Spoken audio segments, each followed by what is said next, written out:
folks. Hope you're doing well. If you would be so kind, if you can hear me, I'm not sure you can.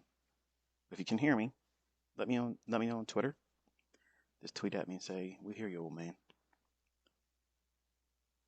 5x5 will be sufficient as well.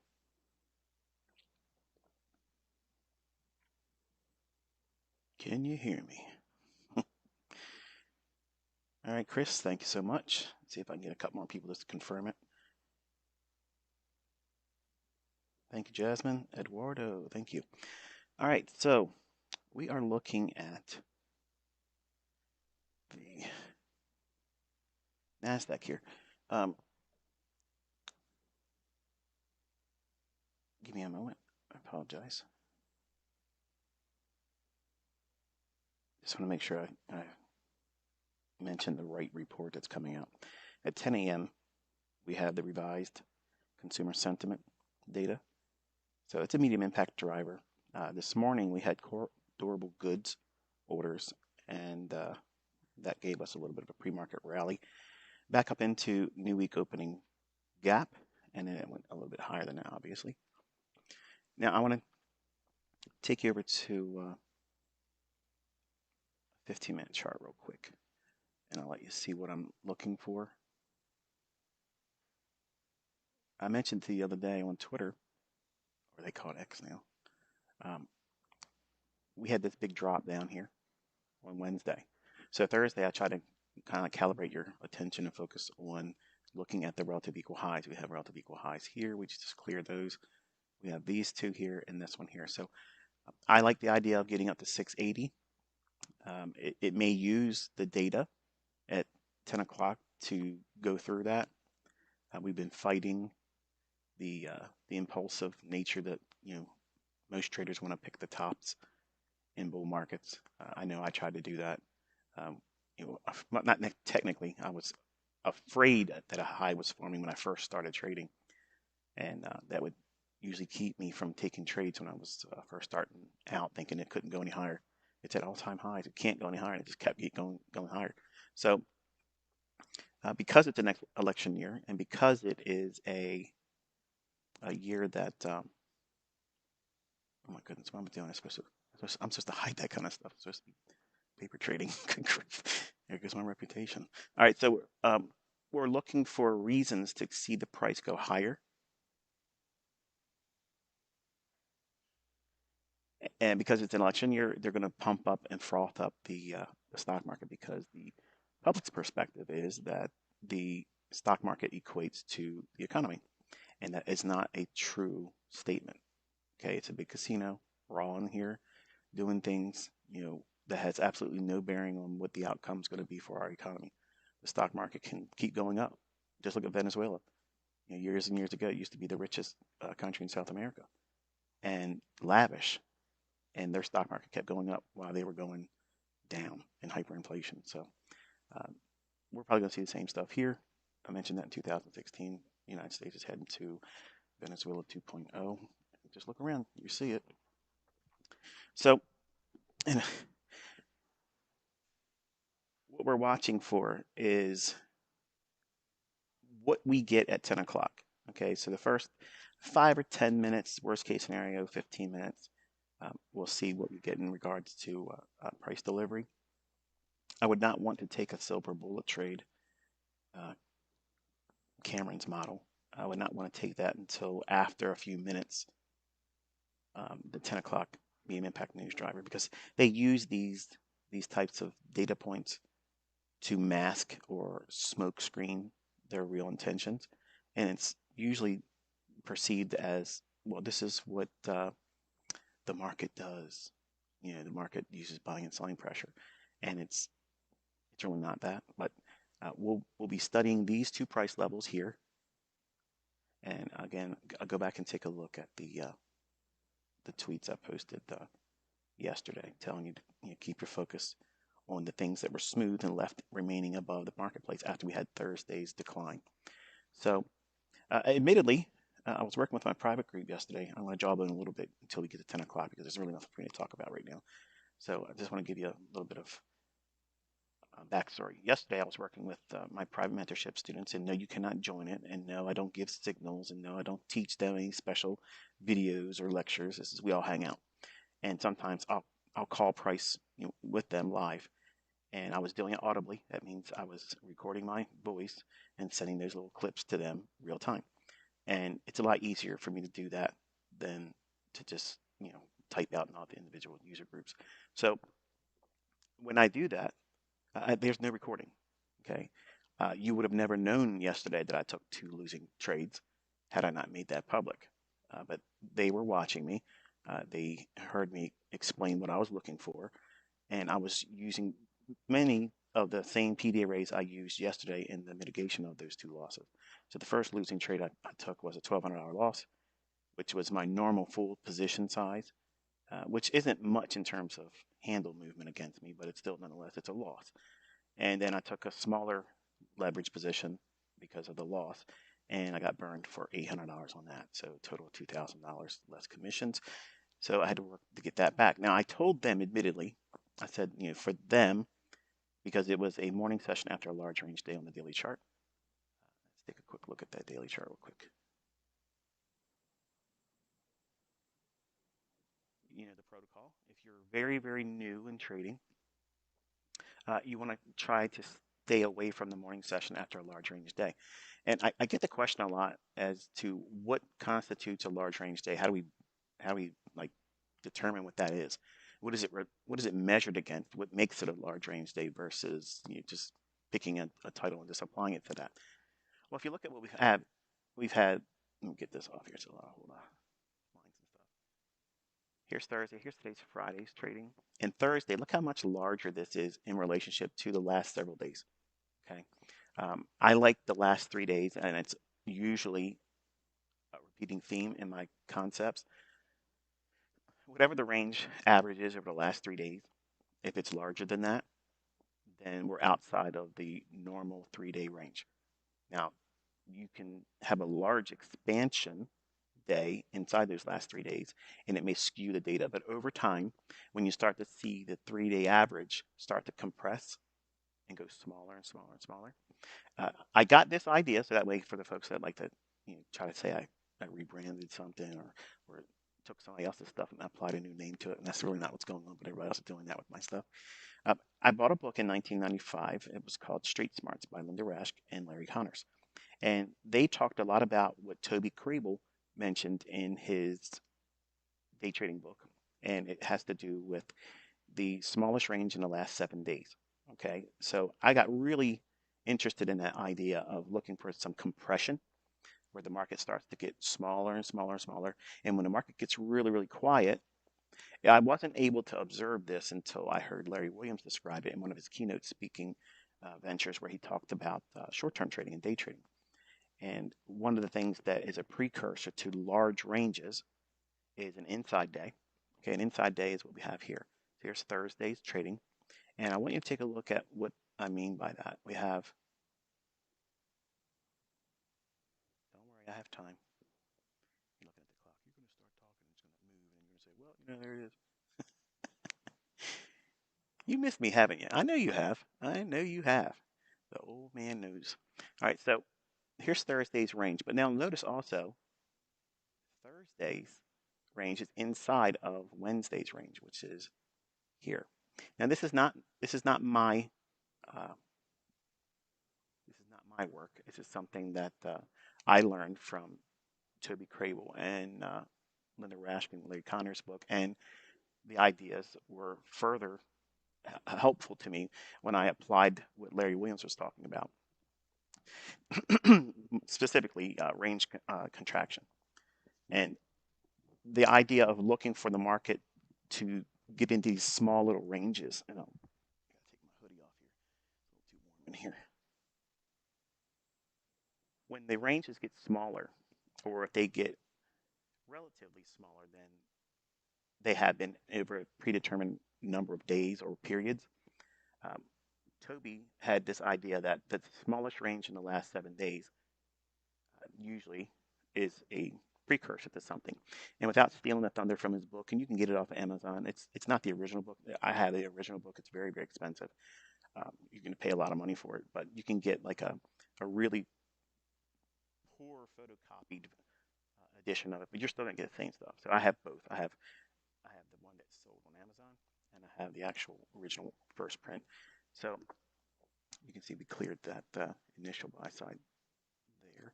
But real quick, let me get into here's Wednesday's trading, the high of Wednesday and the low of Wednesday. And then Thursday, we had this smaller little range inside of it. So the low of yesterday on Thursday was higher than Wednesday's low, and the high was lower than the previous day's high. So this is referred to as an inside day. Now, if you look for this type of thing to form, it usually will set off let's put it this way. There's a lot of traders that are using volatility and filtering when the market is more likely to or more prone to create these expansion moves. It doesn't give you direction. Just because it creates an inside day, you have to have some kind of measure of high time frame order flow, understanding where the trend is, where it's going to go, or as I teach it, the draw on liquidity. So on Thursday, I talked about how your focus should be on where the things are left smooth, okay? So relative equal highs. So, but if you want to use how I use it, I look over the last 3 days, and when ranges start to compress below the average of the last 3 days, I kind of get excited about that because I know I have a large range candidate forming. But after a large range day, I've taught you that you want to try to avoid the morning session. Now, me being ICT and doing ICT things, I like to go out here and share with my students and do things that the average bear can. Well, the average bear and I were in the same category yesterday. I tried to do something that wasn't able to pan out in my favor for the first 2 times in the morning session. Now, I told my students, I said, now they should sit still and just go home with the L, go home with the drawdown and just eat it and then come back the next day and try to recuperate it. But because I'm who I am, and I just I don't like that. Excellence is my destination, and I'm always pursuing it. So I went in, and obviously I mitigated that. So and then came back with a $12,000 day, which I know that kind of stings for Ruse. But the 15-minute time frame, we'll drop back into that real quick.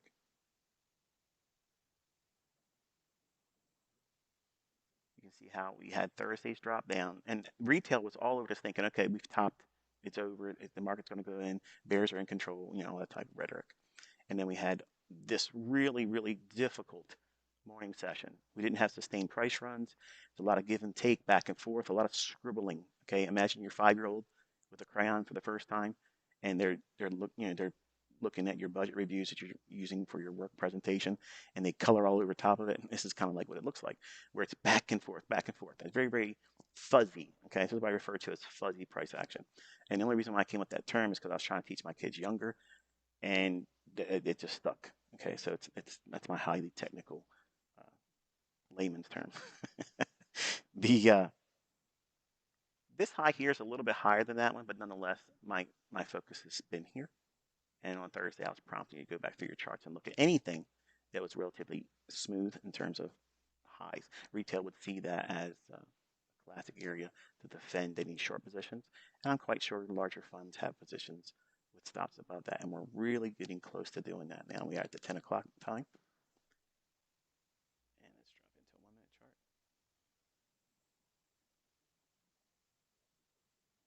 And you can see how we use the consequent encroachment of the new week opening gap right there perfectly. You probably would have never known that was likely to occur if this guy on the internet did come out and talk about it. So here's our run on those buy stops.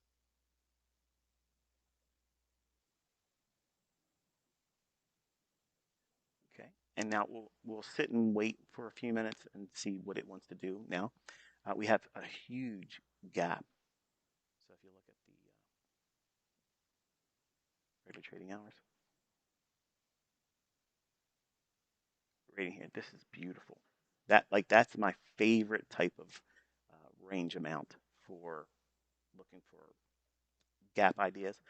But because we have Friday, that's the trading day of the week, because we have had a disruption on Wednesday where it traded and made the low of the week, and then we had Thursday inside day, then we have what? We have a candidate for Friday being a large range day, with my prompting on Thursday saying that your focus shouldn't be on going lower because we already had the sell-off. Retail's already expecting all that.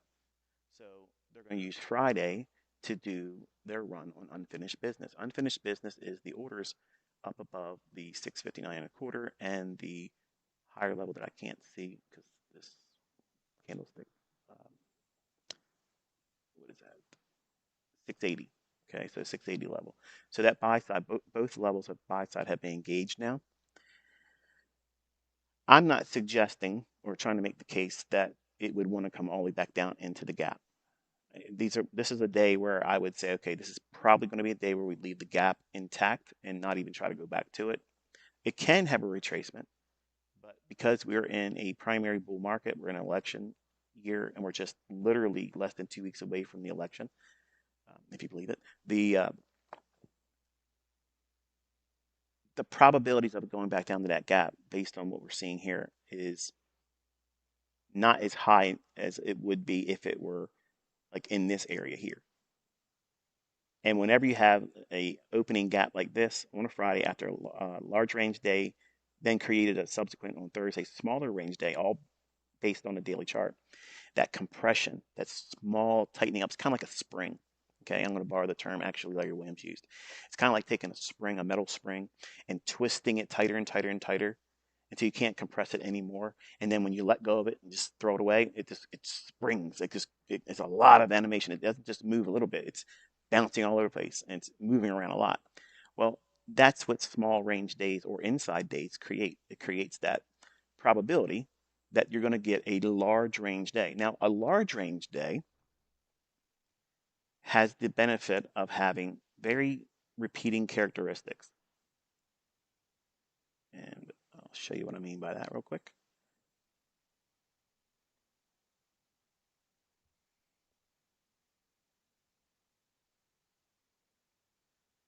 And I'm trying to draw a rather crude depiction of what a open, high, low, close bar would look like on a daily chart. Okay, so now imagine we had the Thursday small range on the daily chart, and this is hypothetically a daily candlestick. And then you have Thursday's small range day, and then not to scale, but Wednesday's larger range. Okay, so we have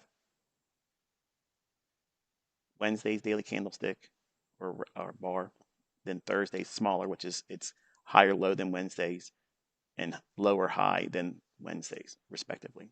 And then we have Thursday closing with a small range day, and then Friday we have all this buy side up here that has not been engaged.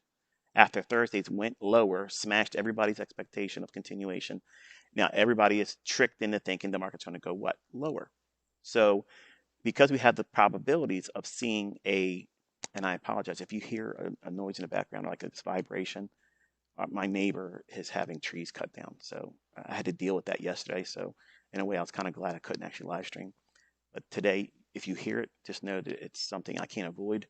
There's a lot of big trucks out there cutting down rather large trees. So the Friday, large range day, we solved the issue of direction because of my prompting on Thursday telling you to look at where everything is left in your charts where they're smooth, relative equal highs. And I'll cycle through in a lower time frame and show you a couple setups that happened pre-market and overnight and in Asia last night using that same idea. But for Friday, because we're expecting the large range day expansion to occur, the direction is solved by looking where is the market leaving smooth highs or smooth lows. Well, we had Wednesdays drop down. That shift in sentiment, that means retail's looking for lower prices, go back to and revert back to a higher time frame macro perspective, which is it's an election year. So they're going to keep trying to push this monkey higher on the tree. And then what happens after November 5th, who knows? Does it stay higher on another limb or does it fall like a coconut? And then we'll see what we get. But here, the idea is that the large range day will usually occur after the small inside day. Whenever there's a small inside day, it's either the very next day or worst case scenario, the second day after. Well, you can't do that here on Friday because we don't trade on Saturday. So what are they going to do? They're going to rush. They're going to rush right at the opening bell. And you see that happening here. the open is the low of the day thus far. So what are they doing? They're rushing to get the market up here. Who is they? The algorithm. It's just simply running really, really quick to get to that level here because it doesn't want to offer the opportunity for any individuals that have their stops up there that have been holding short, looking for Wednesday's continuation on Thursday, but didn't happen. And then Friday, here it is. They run real quick for them. That sudden one directional run is going after that liquidity. So they can't pull their orders. The direction is going to be bullish, as I indicated on Thursday's tweets. I told you to focus where the market's smooth. And one of the things I learned from Larry Williams is on large range days, if it's bullish, the open is going to be very, very low on the daily range. Okay. And I know that it's going to be in the lower quarter of whatever the daily range would be. So let's do some math on that a little bit, rough math. If we know we're opening at 9:30 and we're going to view this, it's not technically the daily open, but I look at sessions the same way I would look at a daily candlestick. For me, the morning session, the high and the low, where we start and where we stop, I look at it in this perspective. This is power 3. So I'm looking for the opening when I'm bullish, and I want to see manipulation. That's the drop down, because if I'm bullish, I want to see some opposing direction. That's the Judas swing. That's manipulation. And then the accumulation below the opening price or just above it, when it comes back down and touch it again, it does not need to come back and touch it. But if it does, that's all part of the accumulation phase. And then you have the profit release portion of the run. Then you go to the target, which would be the liquidity or some higher time frame PD array. That's these two levels here. So the market trades up into them. And again, these levels, this is not to scale, but it's just the idea of Thursday was a small range inside day. And then Friday, bullish. The open's going to be near the low of the day. It's actually the low of the day here if we're looking at the morning session. But if you look at it through the lens of overnight and at midnight,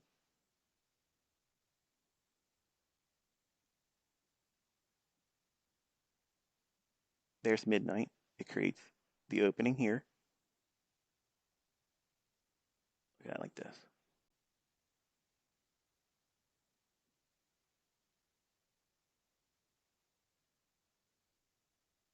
There's your opening price.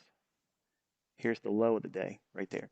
So this line right here, think about this crude depiction of a hypothetical daily candlestick, open, high, low, and close bar. That opening price is this.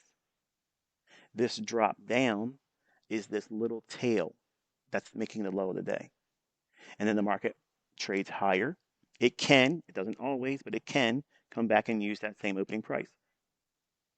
What is it doing there? Trading right to that opening price. Hits it. Then it consolidates. What's it doing? It's accumulating. It's accumulating all around that opening price. It creates the first drop down. That's where smart money is going to buy. I spent my first few years trying to decipher this mystery because that was the weakness that Larry Williams admitted at the time. When I was studying everything he ever had, he said that he wished he knew the zip code of all the traders that would knew how to buy below the opening price. Okay, that was like a facetious statement that, he admitted his weakness. So he would always do what? He would be buying some portion of the previous range or an average of average daily range and take 20% of that range and add it to the opening price. And then he'd be buying up here. I tried that and it hurt me. Every time I tried to use that kind of stuff, I lost money. I'm not saying that he has stuff that doesn't work or he didn't make money with it. I'm just saying that because I was not able to be consistently following every time of doing it, I will admit to you that the losses were heavy. And when they hurt, I would be afraid to take the next trade. So I'm not going to shit on him and say his stuff didn't work. I just wasn't able to weather the drawdown that it brought with it. So because he said he couldn't figure out how to be buying below the opening price, I went back to simply saying, okay, well, you have a lot of the points already figured out. Toby Crable, he brought up some things, the narrowing of the range and the narrowest range in the last 7 days. When it creates that, he was a breakout artist. He would buy on a breakout above or sell on a breakout below. I was never interested in doing that because that's synonymous with what Larry Williams was doing then. when I first started in 1992. So because it hurt me buying with a portion of the last 5 days average daily range and then taking 20% of the average daily range, if I'm bullish or if Larry Williams was bullish, he would add that to that opening price there. Well, he would actually do it here on that opening price. But because I was looking at the daily range and I was trying to figure out how I could facilitate a model that would be buying below the opening price in days that would create this type of scenario, I just went back to time. When does the day start? Midnight. So at midnight, I'm going to look for something that drops down. I don't want to chase that because I don't want to be a short seller. I didn't trust short selling. I didn't know how to do it when I first started. So I just let it drop down. And then when it gave me a bullish divergence on the stochastics, and then I had a histogram on the MACD, that was my filter. Sometimes they didn't agree. Sometimes I missed moves, and then I'd have to chase price back in the 1990s. I was afraid I'd miss that because I would think just like most of you would. You would think, oh, I'm missing the only up close day with a big range when they're going to repeat in the future. But because I was first now fleshing out these ideas into models that I would use and apply with real money, the fear factor was too large for me to do a lot of things that I'm comfortable now. But the point is when you have a large range day expected, Larry brought a really amazing observation that I didn't notice. And I was looking at charts a lot before him, not before him, but before getting into his material.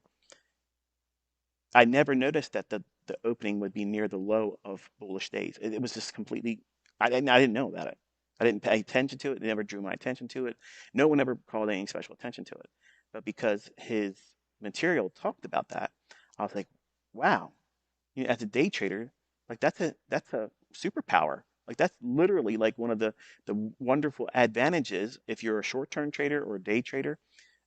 You want to try to focus in on days when it's likely to start a price run like this, where everything is in your favor, that it's going to go one direction, find the opening price at midnight, and then anything below that price as it drops down, if it agrees with other factors that would constitute a trade, then it goes without saying that you have a high probability that you're going to be entering below the opening price, where and when smart money would accumulate their long positions.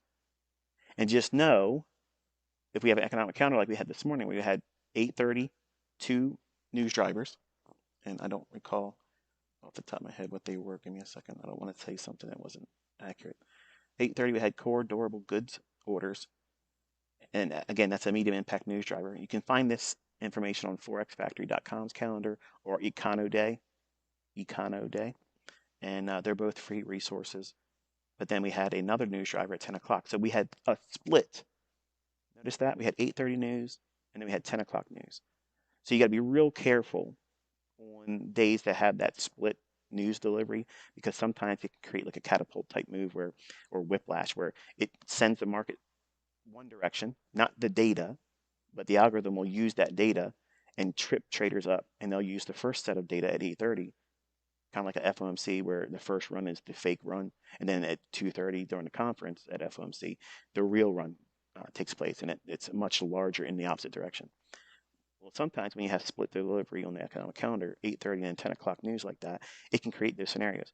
But you can filter that out on days and circumstances like today, where we had the bias was bullish. I shared that with you yesterday on Twitter. I said, keep your eyes on focused on the smooth highs. That's your bias. That's me point. Look up. In other words, don't go short. Look up. And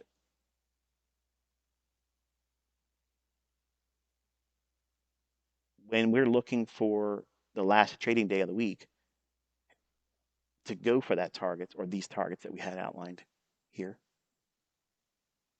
that means that they're going to use the opening bell.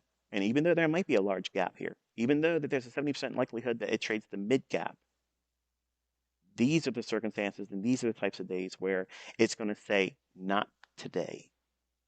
Not today. So it's in a hurry. It's a rush to get up here and get to that information there. Or not information, but that liquidity. So what I'm suggesting to you is this. If you were aware of these types of things, and I covered a lot of this stuff in mentorship. I taught about it in topical studies before I started doing paid mentorships in 2016. I will never, ever, ever, ever do another paid mentorship. So for the people that are pretending to be me on other social medias, I'm not trying to get you to buy into a new mentorship. I'm never doing that again. I'm officially retired. I'm never doing that. I don't need your money. I'm doing this for free. I don't care. Okay. I don't want to do it anymore. It's too much work. It's a job. I don't want that. So, but you can find all my lecture notes and stuff for my mentorship, and it's the stuff that you'd be paying for if I was doing a mentorship. So why would you want to pay me for something I've already shared publicly? I guess people just want to be part of the crew right now. I'm trained by Fifu Huddleston. Like that means anything. I'm just a guy. So take the crude depiction off here. And if we knew that the 10:30 to 11:30 hour, that usually creates the intermediate term higher low of the morning session. And then it invites the lunch macro to define where the order flow is going to be during that 2 hour period between 11 o'clock and 1 o'clock, or specifically 11:30 to 1:30. Okay, so lunch for New York is between 11:30 a.m. Eastern Time to 1:30 p.m. Eastern Time. The way that would unfold here is, let's just say, play devil's advocate for a moment. I'm going to be with you till 10:45. Okay, so that way we know what's going on. But at 10:30, let's say it is 10:30 right now. It's not. We have 11 minutes or so to go. What would happen is it would start computing, computing. I was going to say computating. We'll say that the algorithm will computate the range high and the range low, and then it'll define where midpoint is, or equilibrium, and then below that equilibrium price point at 10:30, then it'll start looking for sell side. And the lunch macro is always going to run on those that are profitable. That's what it does. Okay, that's exactly what it does. So sometimes it'll go down and just take the first pool of liquidity, and then it'll consolidate in the rest of the day and go no lower and make no new high. Other instances where it'll trade down, trade into the trailed stop losses, and then once it triggers that sell side, then it'll accumulate and start running higher and keep going in the rest of the day into the last portion of the day and close the week out strong on its high. I believe that that is likely to occur today, meaning that if we stop, say you were a session trader, there's nothing wrong with you being done for the day if you were already long and you've traded up to here, or if you took profits early and you weren't able to see this or weren't aware of it. If you are in a flat position right now, you're not in the trades anymore, you're flat, or you haven't taken a trade, this is a wonderful instance where you can sit still and say, you know what, I'm content for this week, I'm done. Now, everybody else out there with courses to sell and signal services, they're going to say, oh, well, so ICT said, look, he said he's done trading, but they're going to show you 20 other trades the rest of the day, filter out the times they didn't work, where they didn't make money, and they're going to show you the combines or the funded accounts that made them money that day. Okay, I'm being transparent, I'm being honest, I'm telling you. Okay, you didn't know that I took 2 losing trades yesterday. Unless you were a part of my group, you never would have known that. But because I said if I had them, I will tell you about them. They weren't recorded, but they were outlined audibly, just like I'm talking right now. I didn't put any kind of charts up and point to anything. I just said, okay, watch this 1 minute candlestick at 10:54. Watch this fair value gap. I want to see this become an inversion fair value gap. And the first time I used it, it slipped through it. And I said, okay, well, I got burned on that one.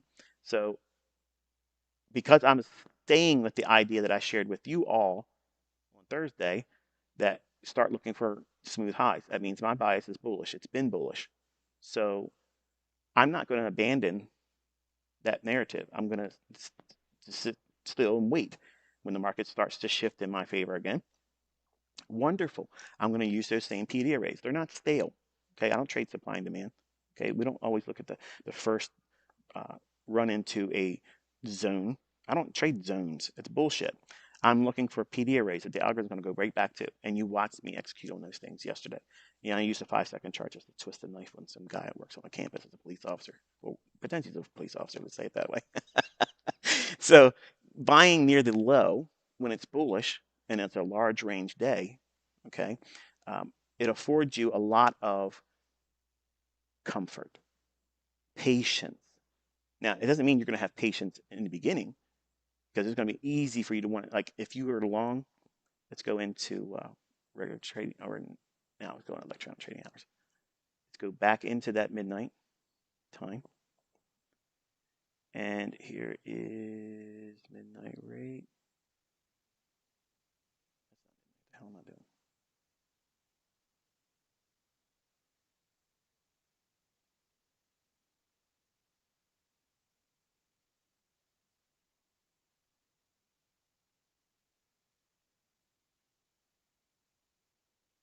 Right there. So at that point, at midnight on Friday, we're looking at what? The market consolidating. It's part of a larger consolidation, but it's during a period of time when the market's likely to do what? Rally higher, move higher, trade higher. So if we're looking for that range expansion, that big explosive price run that's occurring because Thursday was an inside day, our bias is determined bullish. We're expecting two uh, news drivers at 8:30 and at 10 o'clock. So we have split delivery on the calendar. So normally that would create a back and forth, and then after the final 10 o'clock news is released, then the real price runs for the daily candlestick range is delivered. Not today because it's the last trading day of the week. We have unfinished business up here to draw on that liquidity. So by looking at that at midnight,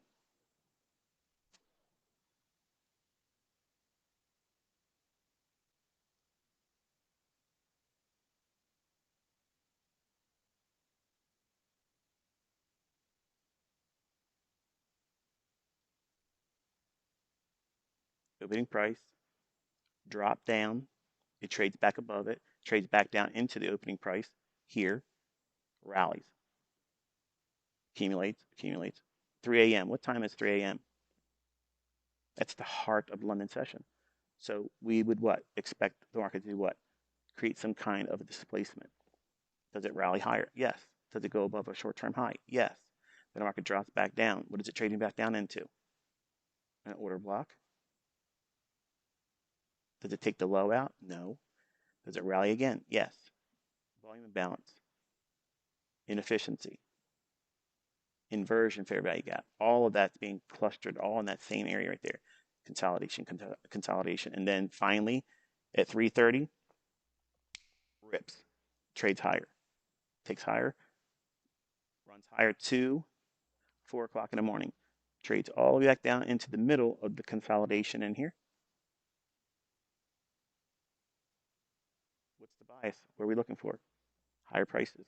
So anytime the market trades back down into a discount, PD array, mid-range or equilibrium like we see here, years and years ago in 2012, 2013, 2014, I was doing just topical studies where I would talk about things that were just very germane to one principle, one little thing. And they were like my little breadcrumbs to see if I can accumulate some kind of an interest in people wanting to learn what it is I was trying to share. And they were very popular back then. And I don't have them on my channel anymore. And I've already taken down a couple other YouTube channels that have put them up because we're trying to monetize my stuff. You don't have my permission, and about 3 other channels are about to come down tonight too, because they're taking my mentorship videos that I'm doing here and my live streams, and they're putting them in their local language. I do not give you permission to do that, so you're going to get a wave of copyright strikes, and you're done. And I don't take them back, so don't ask me in an email. And you can send me all the nasty grams you want. Ain't going to change it. But all those things that I did topical studies, they're all wrapped up in the things in the lectures. It's all built in anyway. So if you're really trying to learn and study, you're going to see all that stuff. But if you're looking at how price delivers continuously higher, and then at 7 o'clock in the morning, we have the AM session starting. So what do we have here? Smooth highs. So what's resting above that? Buy side. Market rallies up, trades up to and through the buy side, and then comes back down into this inefficiency here. If it's two inefficiencies, think about what I taught for model 2022. This is the one you want to try to trade in, but your stop has to respect the second fair value gap. So you can see it drops down into it here. but then still goes higher. Volume imbalance plus buy side imbalance, sell side inefficiency. That's a nice PD array confluation. Confluation. I'm making my own words up here today. Uh, confluence in agreement to two PD arrays and a discount. Trades down to here, rallies once more. And then this is 15-second. I was defining the range there, which I have to go out to do that here. 15-second.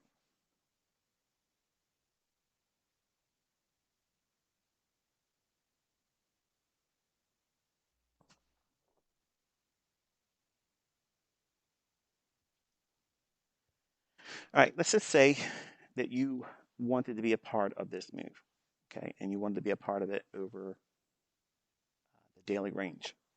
But you know, as I'm teaching in this lecture, because of the circumstances and the things that are germane to today, being Friday, last trading day of the week, unfinished business, that big pool of liquidity above on the 15-minute time frame, these price levels up here, all the way up here. Because that is the likely draw, my private students, I know this sounds terrible to say it, but I'm giving them a nod in the lecture, in the live stream, because they know that we were looking at these levels. We weren't looking at them just yesterday for a target for yesterday, but we've been looking at them. So if I delivered this morning.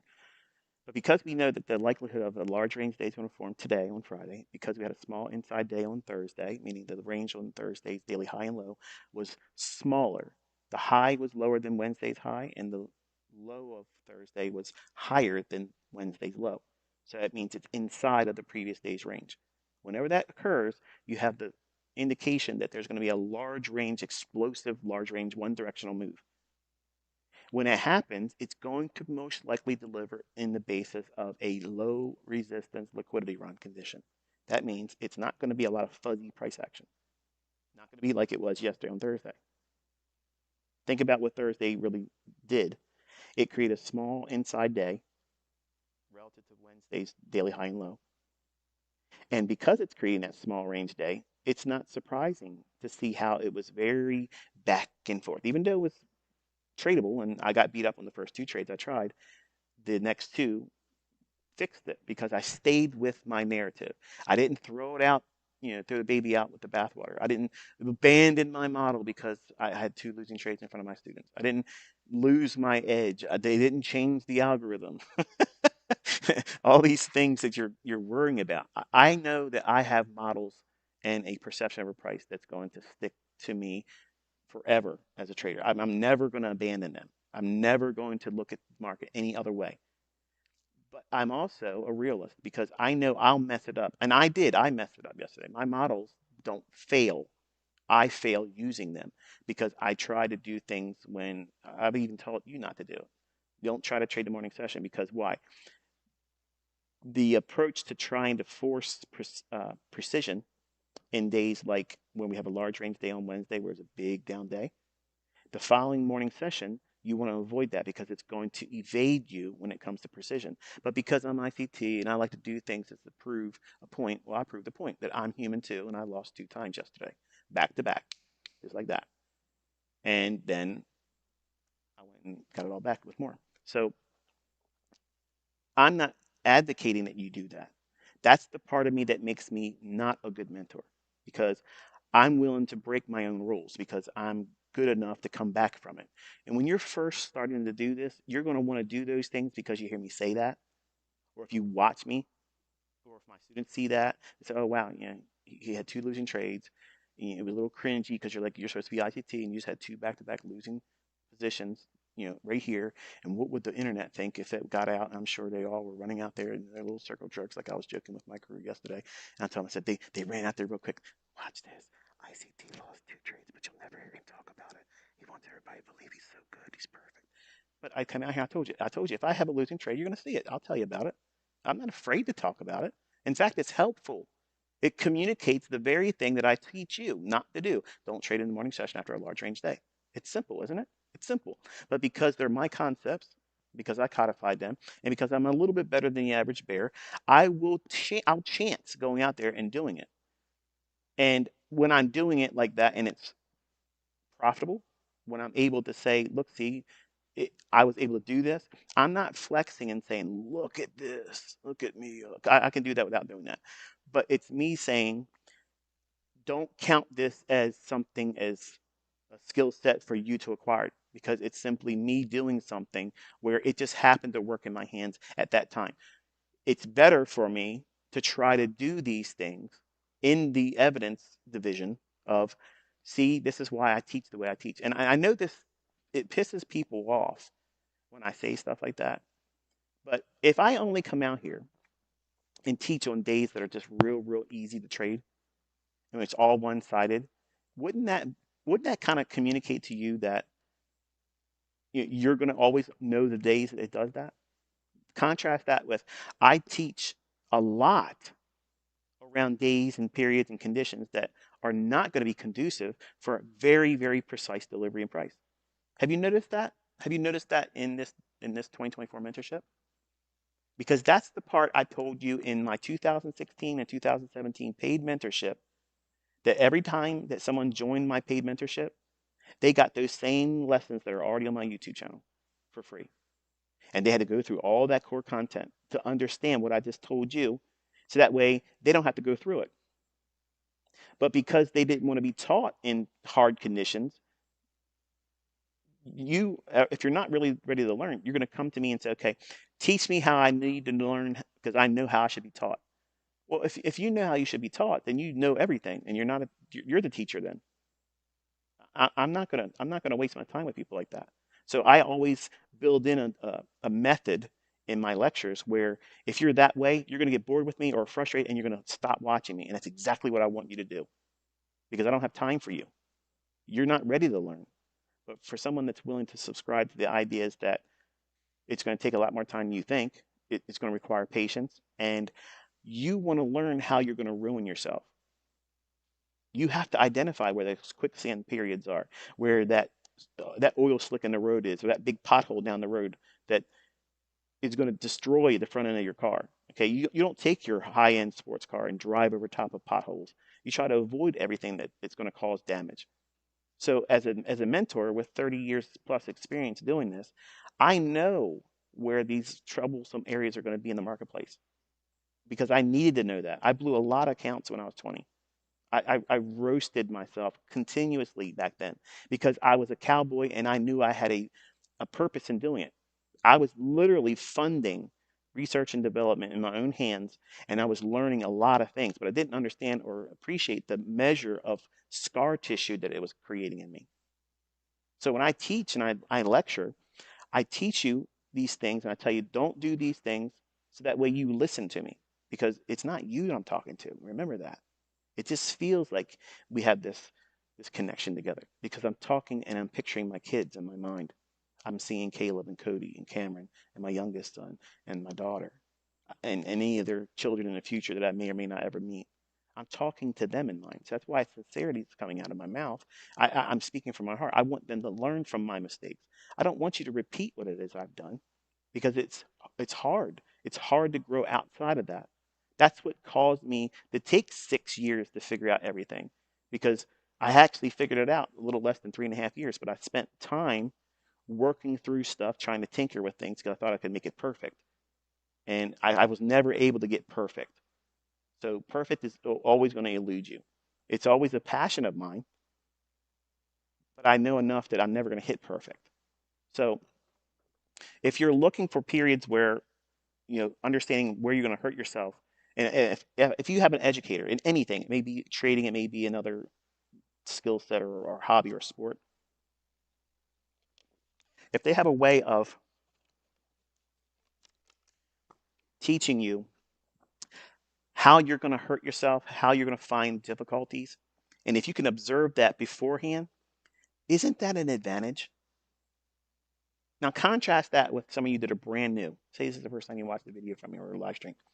And you're like, get on with it. You're not teaching anything. I'm actually literally teaching you exactly what you need to know. But you don't know that you need to know that yet. When you get out there and you try to use my stuff or someone else's stuff, or you follow somebody's signals or whatever, and you start losing real fucking money, all of a sudden you're going to be like, I need someone who's going to help me fix myself because I can't think straight. Everything I'm thinking about is toxic. I'm afraid to get into a trade. I'm afraid to take another losing trade if I follow this guy or follow this model or if I follow this approach or if I just trust my own intuition. I backtested and backtested, and then all of a sudden you clam up. You can't do it. It's because you don't know if that moment you're ready to push the button is going to be a moment of hardship, where it's going to be much more difficult versus when it's real easy. When it's low resistance liquidity runs. I'm going to explain what that is, okay?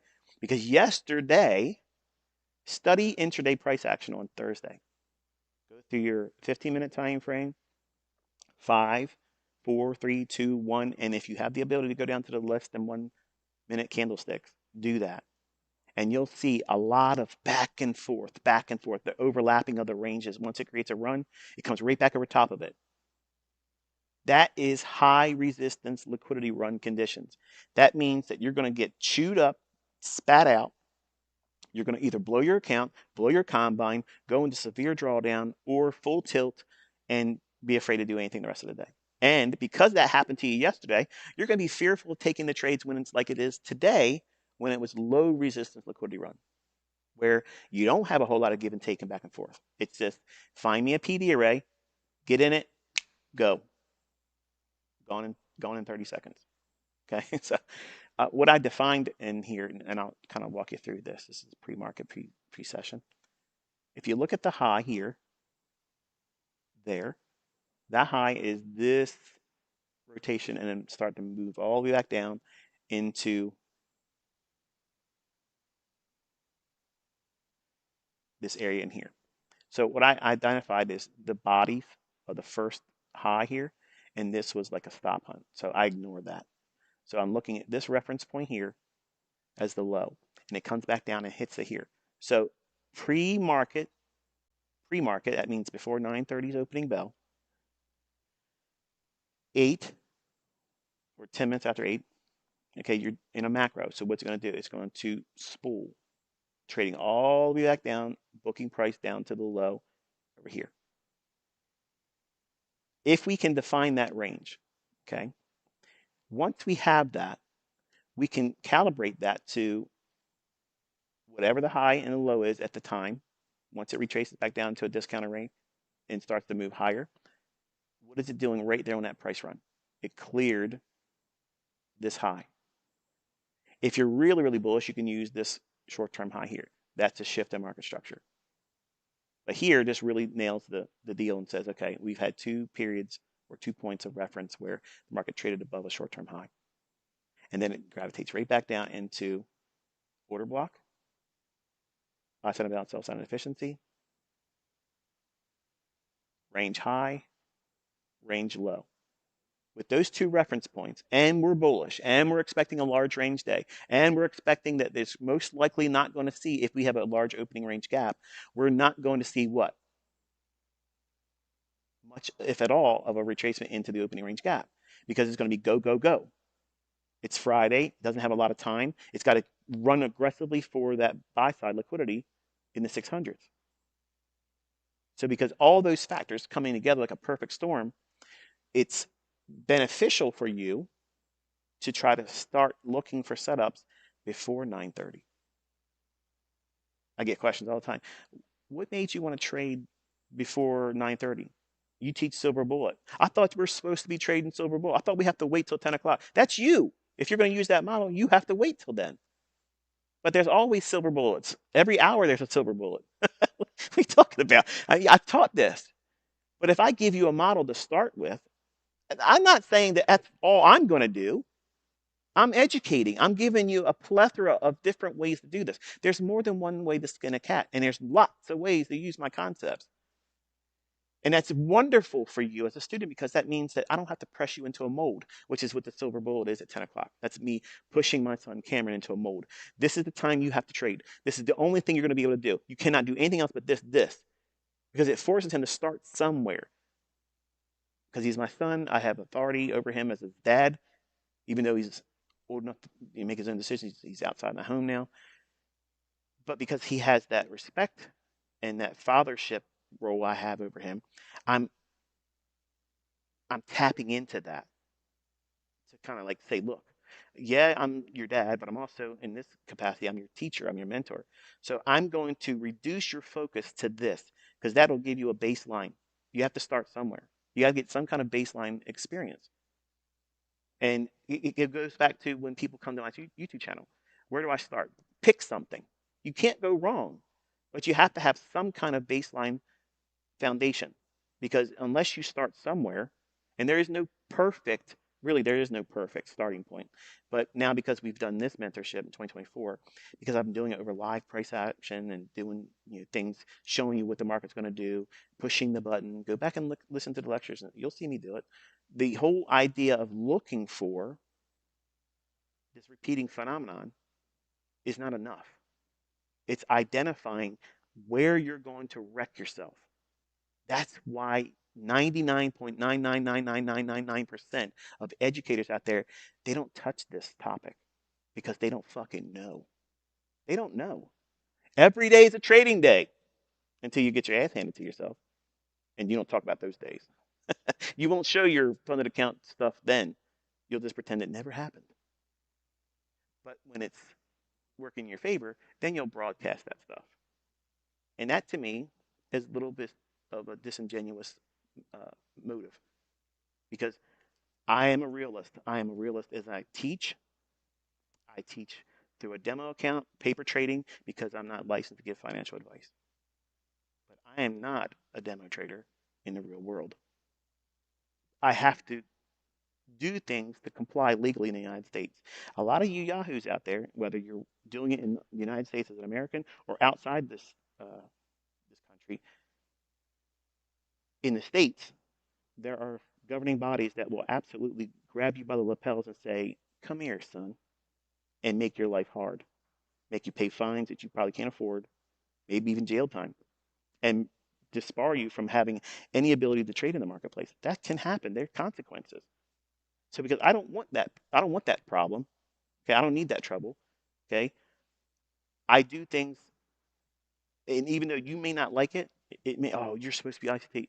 As much as I love teaching all of you, I don't love you all that much to risk that kind of stuff for my personal life. I have a lot to lose. So you can all laugh and say, oh, it's the demo ball. I called myself that. I do that for my own legal protection. But it doesn't change the fact that the things I'm talking about over live price data, either it works or it doesn't. Period. If it doesn't work, then you know right away. There's no further necessity for you to spend any more time with me. But you keep coming back here because you see it working. So because we have Friday having a large range day likely, and the direction was given to you because we're focusing on buy side liquidity, that was given to you on Thursday's tweets. Friday's going to start right out the gate, real quick, real fast. So we may not get a return back in the opening range gap at all. So that means trading pre-market. Whenever I think that the market's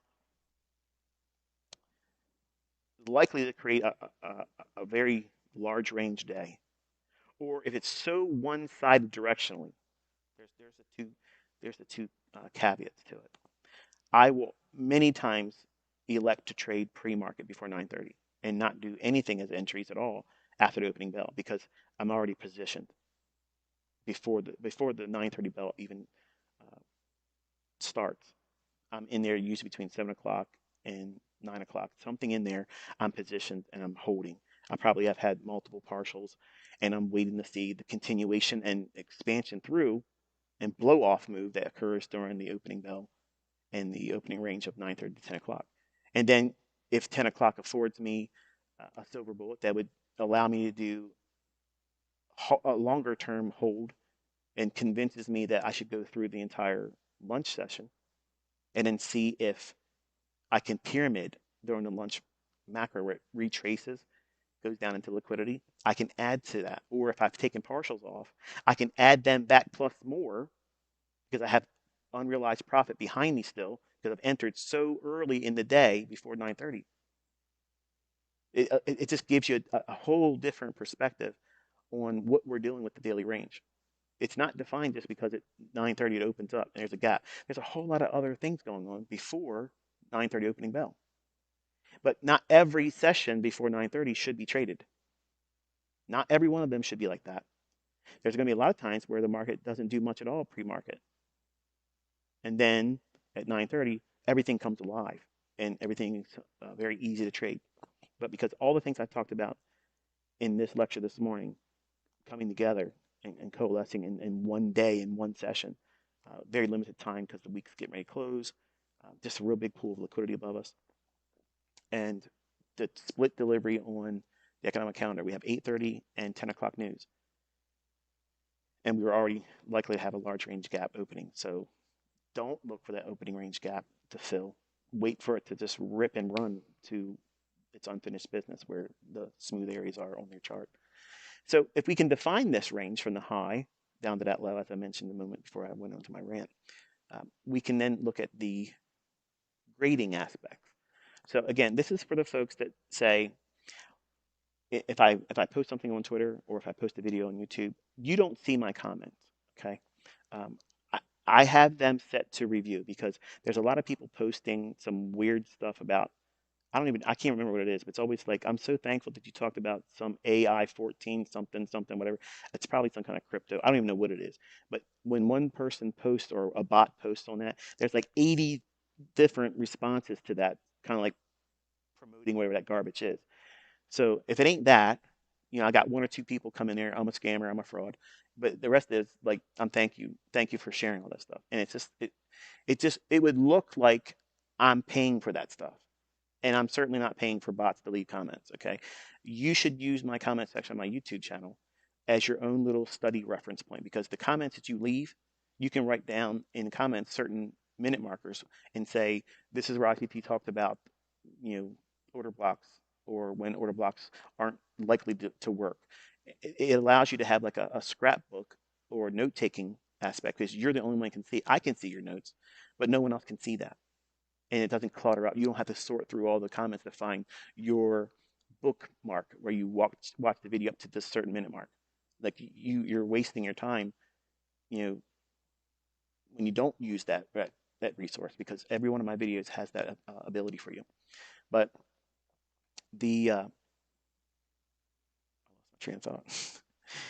Oh, the question always comes up with, why'd you pick that fair value gap? Now, some of you are thinking, yeah, that's the question I've been wanting. You never answer me. When I'm picking specific fair value gaps, or if I'm picking order blocks, or if I'm looking for any specific PD array, it's not simply because it's a down closed candle makes it an order block. It's not simply because there's a separation by one candle defining an exposed single delivery or fair value gap that makes it a tradable fair value gap for me. And this is not going to be encompassing the entire aspects or the complete treatment to a fair value gap, but it's certainly going to divide the waters because there's a lot of people out there that are teaching fair value gap and they don't know what they're talking about. And I want you to take notes here because you're hurting your students when you don't know this. And you're also messing up the consistency that my concepts have because when people watch your shit and you're not crediting me, you're not taking the attention back to my channel where they can further learn. I don't mind that you're demonstrating it in your own YouTube channel. I don't care that you're doing that. Go do that. It's wonderful. I love watching my students do that. But when someone steps out and they pretend they're going to be the mentor with them, you need to sit down. And I mean that. Like, you don't know what the fuck you're doing. And you're literally scamming people and defrauding them if you're getting paid to do it. Because I'm telling everybody, there ain't one person out there teaching my concepts that's doing it right. End of story. That's it. That's it. You're looking for fair value gaps that match this. Okay. If you're looking at a mentor, pseudo mentor, okay, a faux professional, okay, the fake professionals out there, if they're defining anything outside of this, right away, you already know that they don't know what they're talking about. And go watch their old videos, and you'll see them doing it wrong based on this information, okay? And that's why their shit didn't work then. When you have a dealing range, and we define that from this high here, and it's dropping down back to a PD array over here. This was a stop run. So we nixed this. We don't even pay attention to this candlestick. All that was a little bump to take that high, and then price went lower. Let me take that off. I wasn't supposed to do that yet. It drops back down to a discount. I'm looking at this high here and the bodies, because this wick is just like this one. It's doing damage. I'm going to go back to the bodies here. And I showed you by drawing that out in time, that's the return to adhere. And then we have a shift of market structure. You can define it with this high here. And there's nothing wrong with that in this case, because we are expecting what? A large range day to deliver today on Friday, because Thursday was an inside day. Using this one, it qualifies it even further, because when it trades above this one, it's one candle, and then the next candle trades above that high. So it shifts market structure bullish. So any retracement back down into this inefficiency here should be viewed as what? A discount array. Now, because this high is the highest high in this retracement, in a market that's bullish, we can grade that price swing. This is not quarters theory. It's not quarterly theory. It's none of that stuff, okay? This is grading a price swing. I do this with actual dealing ranges, as you see here, and I also do this in price runs, where I either expect to enter or when I actually enter the trade, and then where my target is. I know by doing what I'm about to show you here, and you've seen me do this before, but if it's the first time, I'm kind of give you a preamble of why it's important, what's its usefulness to it. I can predict where my future PD arrays are going to form. Now, this is something that I can transfer to you, but I already know where fair value gaps are going to form before the dealing range even forms. And I know that's hard to believe, but that's the superpower ICT has. So, and I know that's going to cause a lot of static, and people are going to put sound bites about it. This is where he said, yep. And you're going to talk about me, and people are going to come to the channel, and they're going to learn. That's how it works. So here's your dealing range, okay? And equilibrium is the halfway point right here. So ideally, your best entries, lowest risk, highest yield in terms of R multiples, is going to be entered on a long at or below this line. Pyramiding has to be limited to this price level here or lower. Now, is that ambiguous? Is there a lot of moving parts to that? Nope, it's very simple, straightforward. Now, how can we use this information to pick the right fair value gaps? How can we use this information to pick the right order blocks? Oh, man. You're going to have to come back on Monday for me to get to that. I'm just kidding. You were pissed off for a second. Oh, no. I love my job. Here we have the upper and lower quadrants. Okay, and this is when you want to take a picture. You can see that these are my quadrant levels, optimal trade entry level here. This, when I need to pull up the OTE, I just change the 0.75 to 0.725 or 0.79 because I round it. I don't do the 78% returns, I do 79%. And then the rest are, these are over here. These are extensions that they're not going to be taught to you until they're in the book format. It's using the opening range, gap, and standard deviations. So it kind of picks the high and low of the day. And I know that's a little cliffhanger for you too. But what we're seeing here is the quadrants that is grading this dealing range from the high down to that low. Now think about it. Yesterday, I took your attention and told you to start focusing on the relative equal highs, where everything was left smooth in the marketplace. That's our bias, is bullish. So that means we're going to be looking for draws on liquidity for buy side. We're not interested in shorts. So that means you're going to look for bullish order blocks. It means you're going to look for bullish breakers. It means you're going to look for bullish fair value gaps, or you're going to look for fair value gaps that were initially characterized as what would be short selling or premium, that's going to be broken and then treated as an inversion fair value gap. You see how everything changes to, these are usable PD arrays. These are reference points that now you can suddenly build an idea or an expectation around versus every down close candle should be an order block. It's not. It's not. So at 8:30, the algorithm kicks in whether there's news or not, but we had medium impact news driver this morning. So at 8:30, the market trades into our discount array, and then we wait for what? Displacement. We don't just go down here and start buying just because it's trading there. Let the algorithm tip its hand to you. Let the market say, listen, I'm going to show you what I'm about to do. Pay attention. So the market goes above the short-term high here. What makes this candlestick important? It's lower high here and it's lower high here. So that's a swing high. So when the market breaks above that, that's a shift in market structure. So we can see it as such. So that's a shift in market structure. Go back and look at model 2022 mentorship videos and you'll see it's very similar to that. And then it displaces higher, and then we have another swing high. This candlestick's high is lower than that one, and then the lower high on this one. So there's a swing high there, and it broke both of them, leaving what? This buy side imbalance, sell side inefficiency. A portion of the order block or a portion of the fair value gap must, listen folks, listen, okay? It must be at or below the quadrant level. Here's your lower quadrant level. Here's your fair value gap. Is this fair value gap at or below the lower quadrant? Yes. That means that this fair value gap is a proper candidate to be long when you're bullish. When time, 8:30, spooling at 8:30, that's the only 30-minute delineator for a macro. Everything else is 3:15 to 3:45 for the last hour trading, and then you have the first 10 minutes to the top of the hour and the first 10 minutes after the top of the hour. That's every hour macro. Okay, so there's your little skinny on the macros. But 8:30, whether there's news or not, the algorithm will start spooling.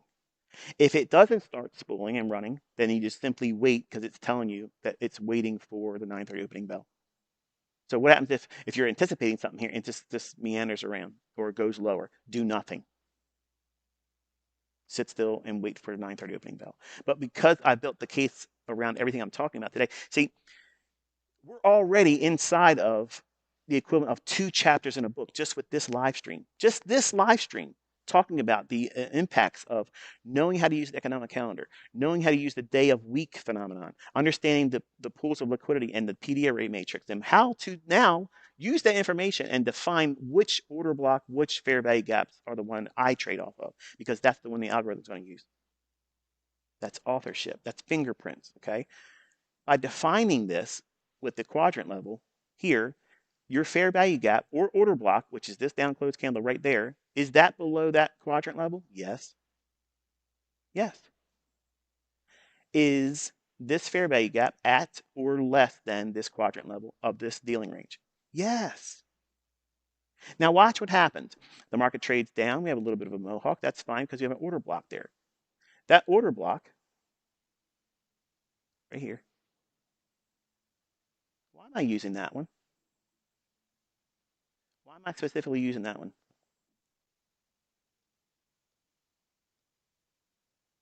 Because it has the lowest down close in with a body. So the body's projection lower, it's lower, and we don't use this wick.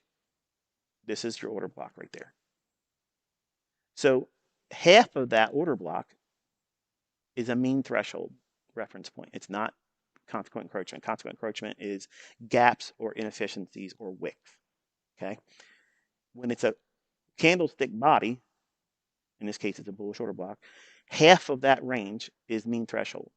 That price is 452.75. What's the low of that candlestick? The fucking low of 452.75. Folks, that's perfection. Elliott Wave wishes he fucking knew this. Sam Seiden has no idea how to fucking do that. Well, maybe he does now. He's watching my videos and stuff. But there is no other school of thought that teaches that. None. Wyckoff has no fucking idea. No idea. He's rolling around in his grave right now, wishing he had a fucking pen and pad right now. I wish I would have put that in my writings then. He didn't know about it. Okay? And everybody that uses Wyckoff, they don't have this information in there. Sorry. But that's perfect to the tick. But that's supposed to be buying and selling pressure, right? Buying and selling pressure on the next candlestick right there. What's the candlestick low there? 20,452.75. Not one deviation off by one tick less or above. That value perfectly delivered.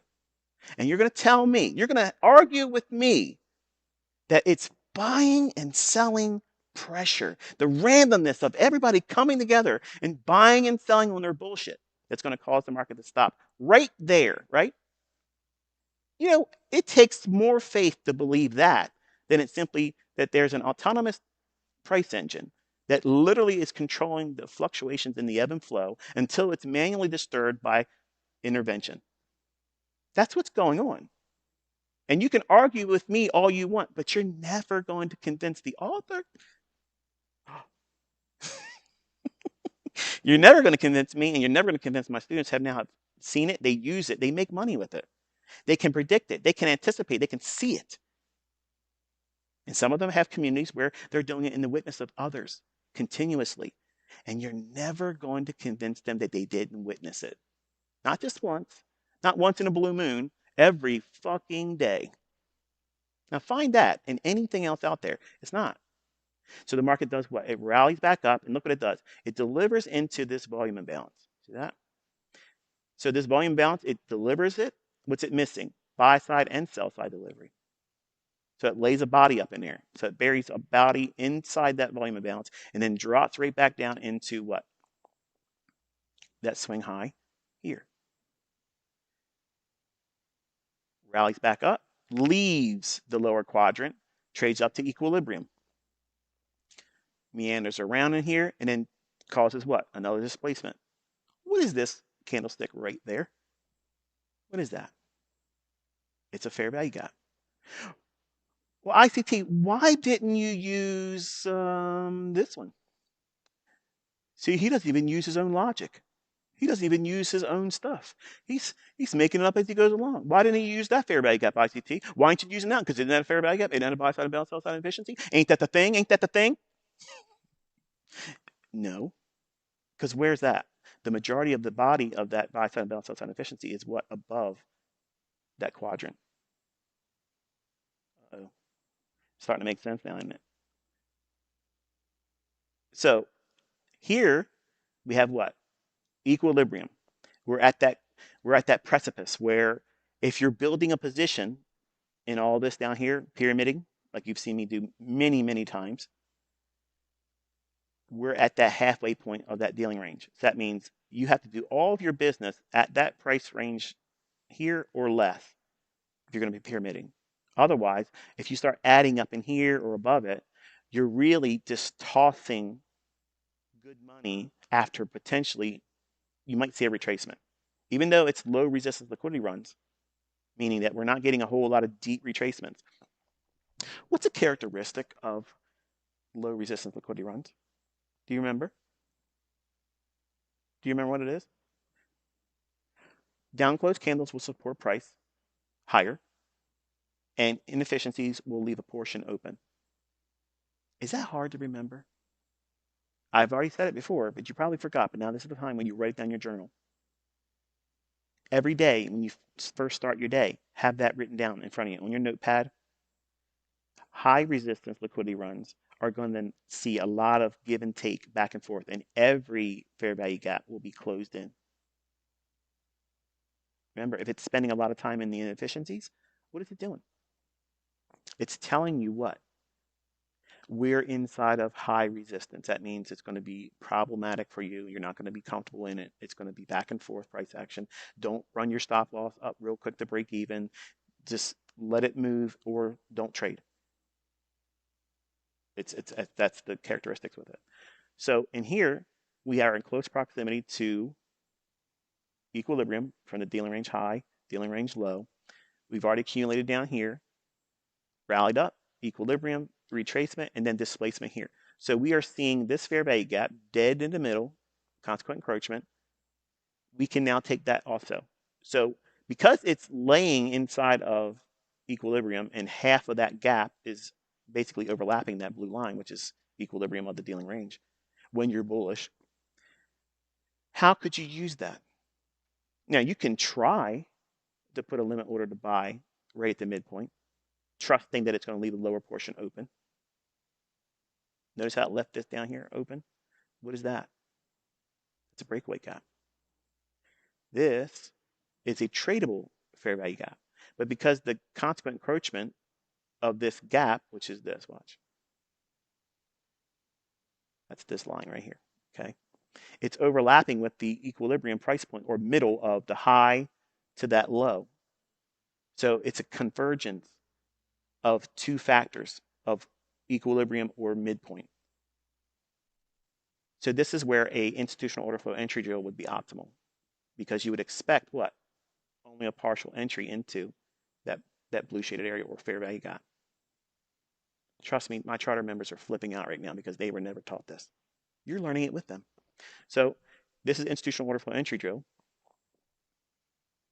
And just because my watermark is not on this video, if you upload it on your channel to try to make ad revenue of it, I'm going to yank it down and put a copyright strike against it. And if it's a channel you're already making ad revenue off of, it's going to hurt you. So don't do that. You don't have my permission.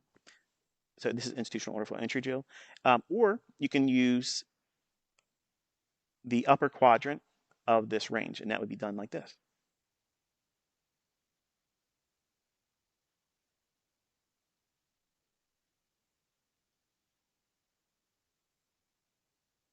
And you would use that price plus one tick, that 462 3/4 plus one tick. And that would be your entry. That would basically give you a very specific, not a zone entry, a very specific price level that would constitute an institutional order flow entry drill. Institutional order flow entry drill is a entry model where you're expecting a fair value gap to be traded into, but not fully close in. And because you're expecting low resistance liquidity run conditions today, because of all the things I talked about in the first quarter of or first half of this lecture today, all those things building and coalescing with the idea that it's going to be a large range day, it's going to be explosive at the opening, any opening range gap should not be expected to be traded to, even though there's a 70% likelihood that half the gap should be repriced to in the first 30 minutes. Throw that to the sidelines and expect them to just really make a mad dash to get to the liquidity that we've outlined. So low resistance liquidity run entries in here, low resistance liquidity run entries here, and then this is a gap that is what? Below the upper quadrant.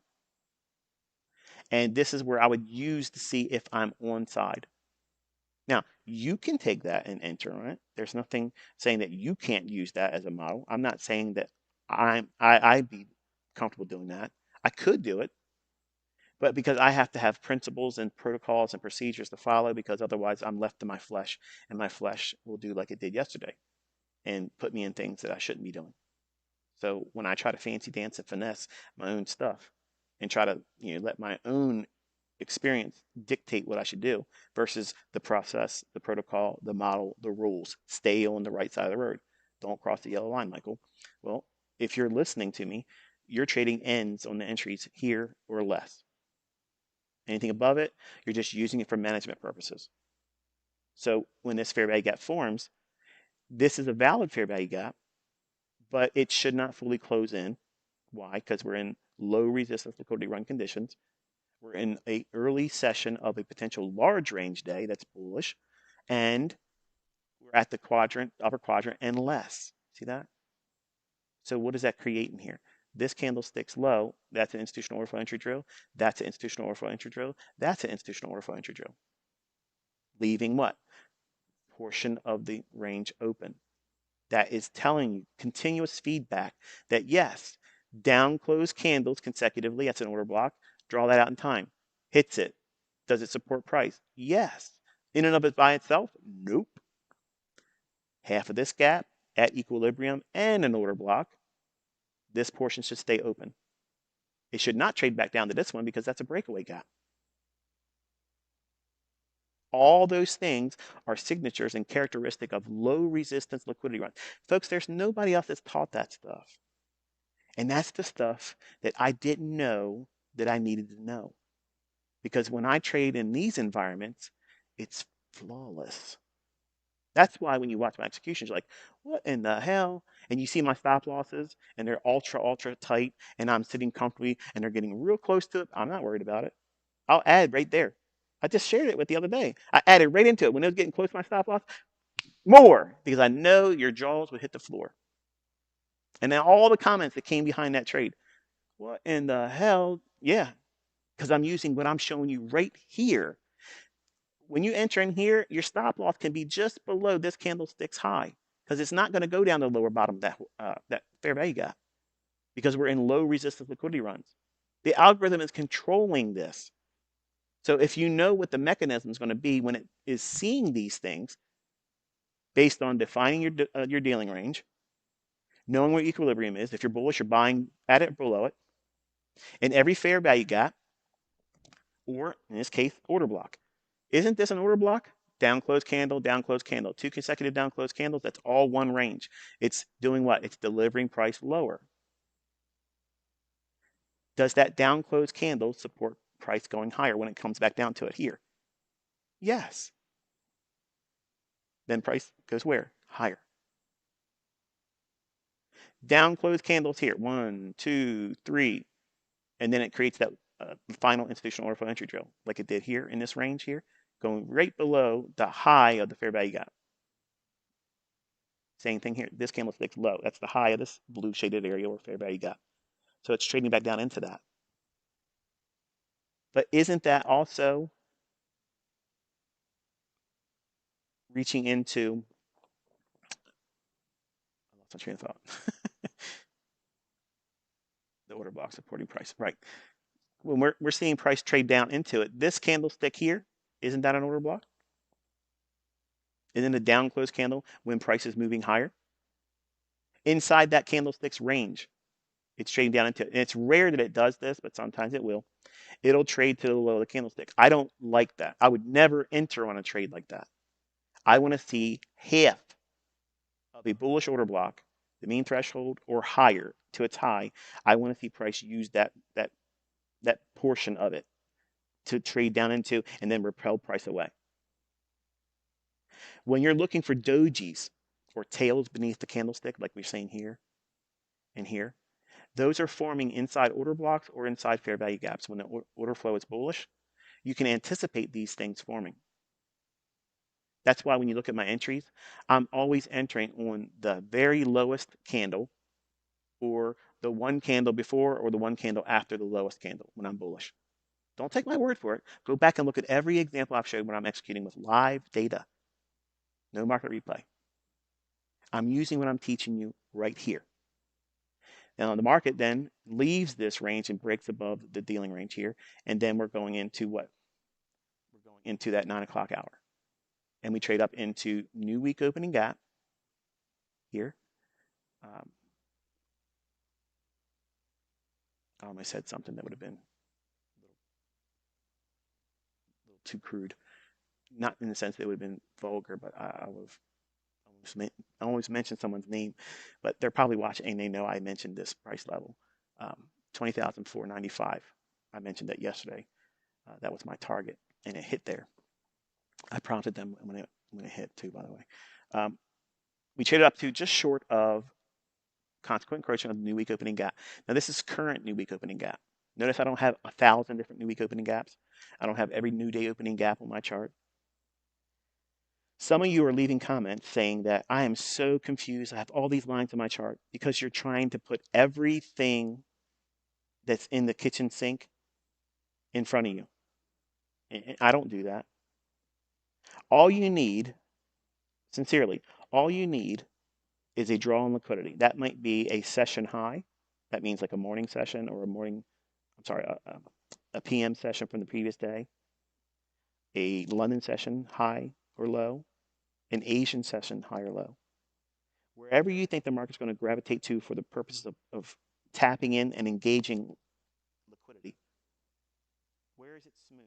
Where is there a single high because it isn't always relative equal highs and relative equal lows. That's just the easy things that a new student I've learned that it's very easy for them to spot that.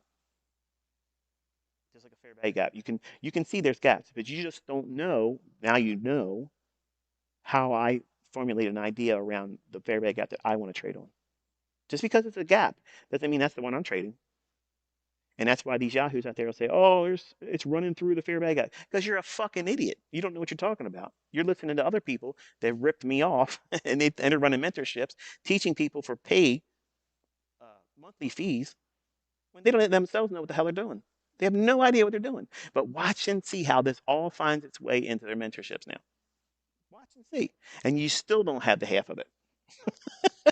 That's what the books are for. Twist the knife, ICT, twist it ever so slowly. So here is the consequent encroachment of the new week opening gap. Now, again, the new week opening gap is the difference between 4:59's closing price on Friday, Eastern Standard Time, to 6 p.m. Sunday, Eastern Time's opening price. And then the difference between those two price points, the halfway point, is this little dotted line right here, which is consequent encroachment. So we see it fail to get to it initially here, and then it drops down outside of the new week opening gap. Does that mean it's going lower? No. Then the market rallies back up and trades to the high of the new week opening gap. And then now what do you want to see happen? Well, remember, we have all that liquidity up in the 600s. We still have some range to go. Look, we're in the 400s still. The market drops back down to some random level, some absolutely random level, some rando, stops dead in its tracks and starts delivering price higher. And then ahead of 9:30, they run against those individuals that are on side.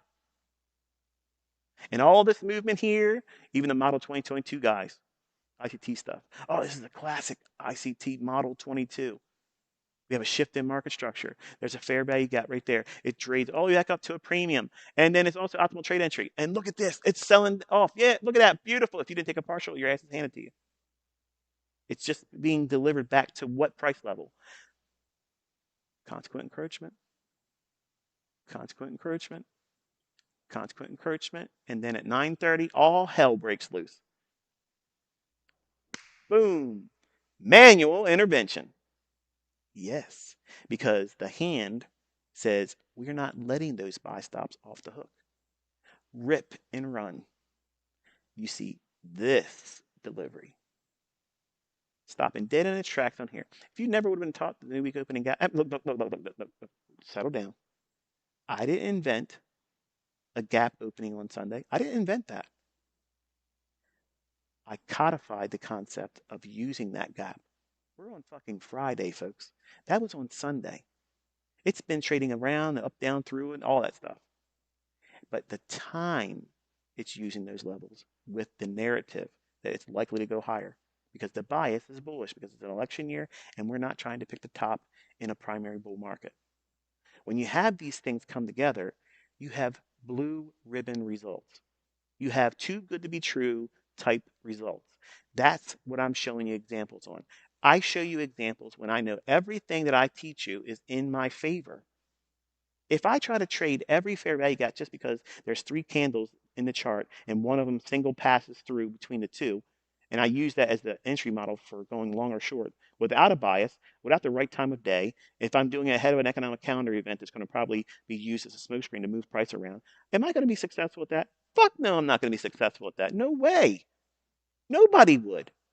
But because you're a goober and you're trying to learn how in 5 minutes and you're listening to other people that know what the fuck they're talking about either, you come here with the preconceived notion that it should be perfect and it should be taught to you in one fell swoop in a 5-minute trainer, and there it is. And there's too many facets to the markets. They're too complex for you to have a one rule set based model where this is all you need to worry about. That's not realistic, folks. You have to have a draw on liquidity. You define that by liquidity above or below session highs and session lows. That means Asian session, PM session in New York, AM session in New York, the lunch hour in New York. That's 11:30 to 1:30. What's the highest high and the lowest low between those two reference points? That's what the lunch macro is going to identify and attack. Then you have the pre-market between 7 o'clock and 9 o'clock. What's the session high and low of that? Then you have the London session. Then you have Asian session. How many opportunities is that all in of itself just for drawing liquidity?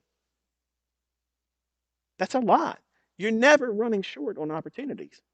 But the opportunities to reach that liquidity, does it really match with what the economic calendar is affording you? Does it give you, let's look at the time, I'm going over, aren't I? Oops.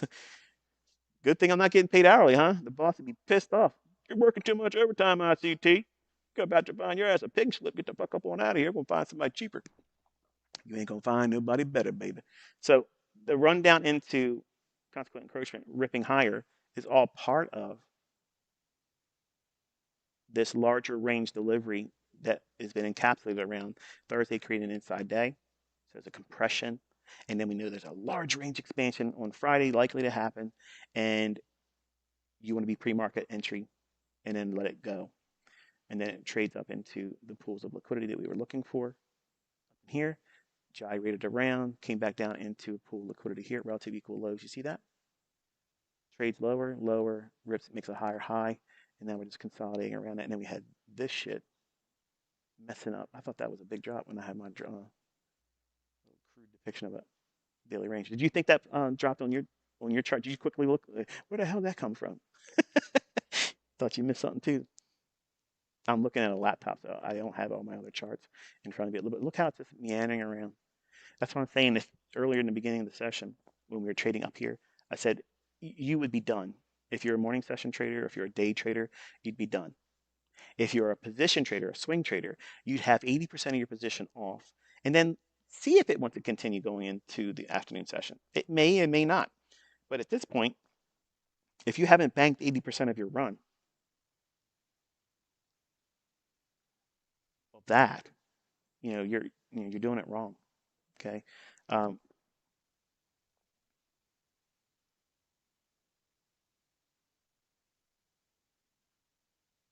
take that off. Take that off. That off. And that's how you use pre-market session when you're anticipating a large range day. How do you anticipate a large range day? By looking at the last 3 trading days, getting the average of the last 3 trading days. And if you are closing today less than that average daily range, that means that you are in a small range day. That's mathematically defining something that is very simple. Now, it's extremely sensitive, so I don't mind that because I have a little bit better perception on where the market's going to go and like bias. I know what I'm looking for each day. I'm trying to go in here and look for it. But if you want to break it down to 5 days average daily range, and if you start creating daily ranges that are less than the last 5 days, you are in close proximity to a large range expansion day. And large range expansion days are 90% high resistance. I'm sorry, I said it wrong. 90% low resistance liquidity run. So a small range, or that is that it's not a big explosive large range day on a daily candlestick. If it's not a large day, then you're probably going to be met with high resistance liquidity runs. Not all the time, but 90% of the time, large range days are low resistance. That means there's very little give back, and you can see it here. It's just like off to the races it goes, and it's just like go, go, go, go, go. Another characteristic when you're trying to trade in low resistance liquidity runs, don't be in such a rush to take partials off. Manage those days by your stop loss. Don't be in a hurry to just pay yourself because you're going to be like a deer in headlights. You're going to be scared because it's going to be running in your favor so fast. It's scary. If you've never made big money, if you've never been in a trade where it's just ripping and taking off and moving hundreds, not 10 handles, not 20 handles, not 30 handles, not 50, hundreds of handles in very short time, it's going to be very intimidating for you. So if you know that you're in low resistance liquidity run days, move your stop to a reasonable level where you can just take a break and walk away from it. Have your limit orders in. If it hits your target, you're done. But walk away from it. Go do something. Take a walk. Go work out for 20, 30 minutes and then come back. And you'll be rewarded for having been in it a little bit longer, and you won't be watching on a in this case, a 15-second chart, every little fluctuation and minor movement, it's going to scare you out of the trade. It's going to make you feel like every little possible retracement is the top of the marketplace. And without having an idea where the market's gravitating to, by having that reference points of there's liquidity, remember on the 15-minute time frame, that's these highs here. That smooth right here, high, lower high, lower high. This is a prime candidate for a run on liquidity. And you've been trained to look for that in price action. And look how this quickly ran right to it. That's not random. But that speed, that element of speed, is because of the day of the week phenomenon.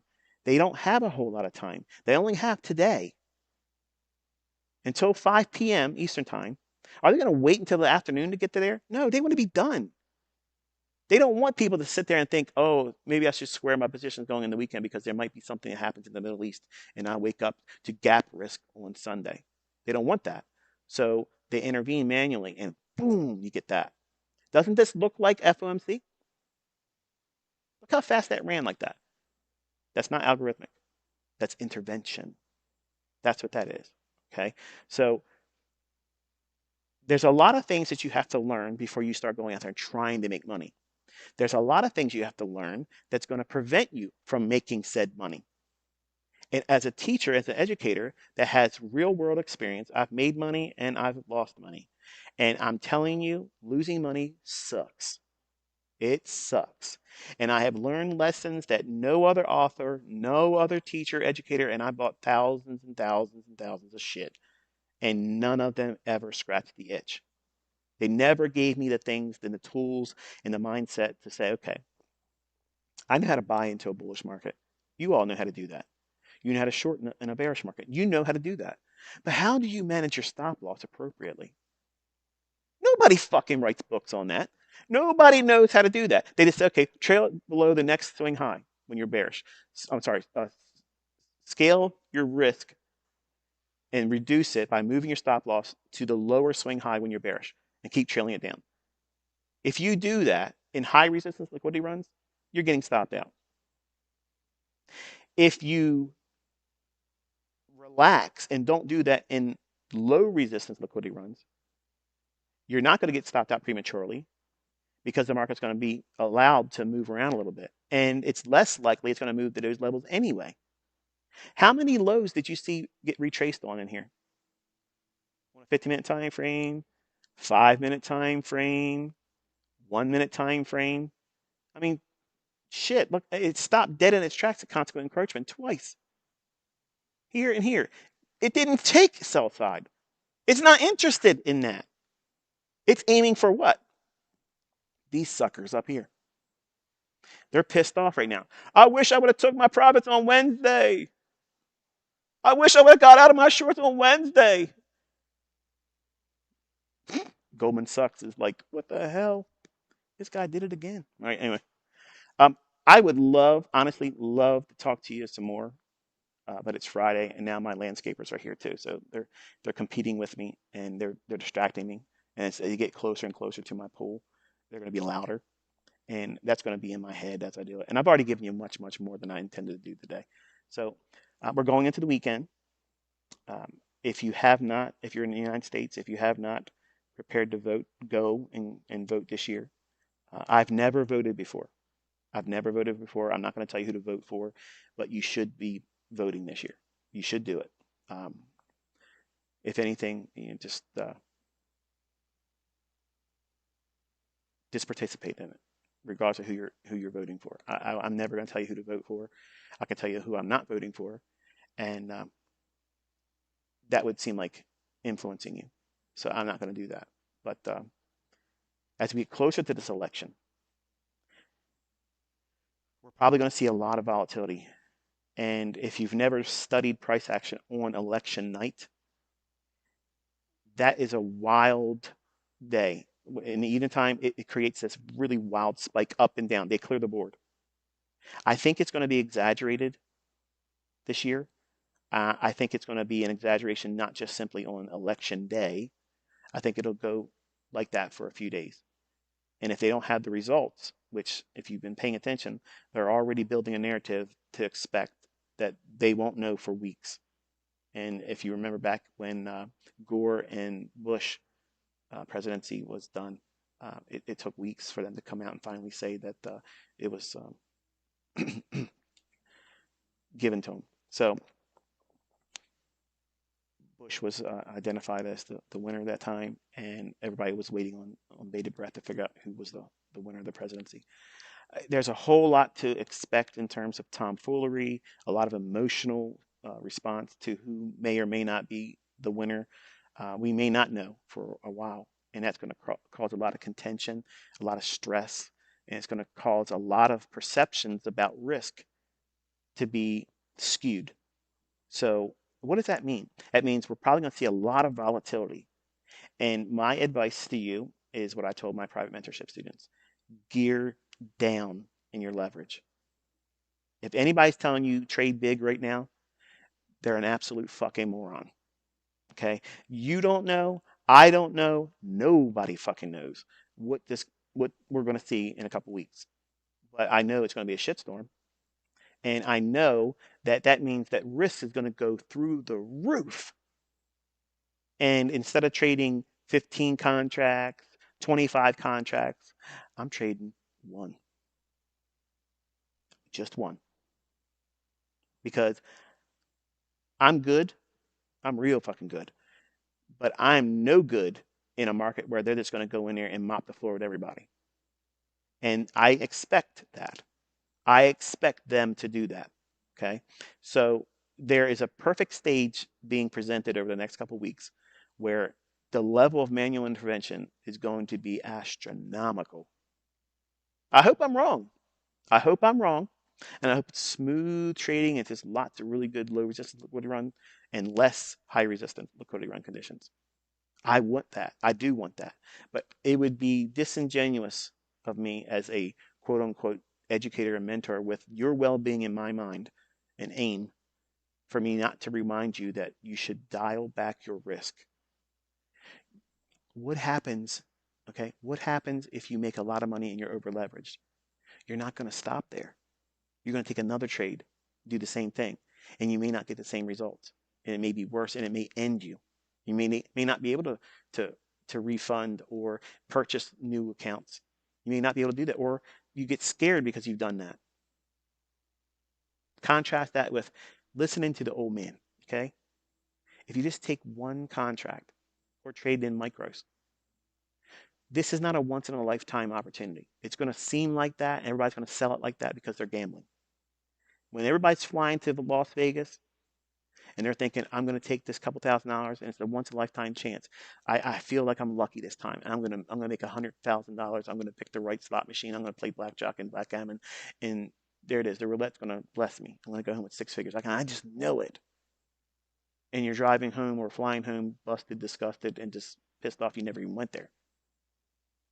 It's easy to sell your ideas to yourself and think, what if it does this in my favor?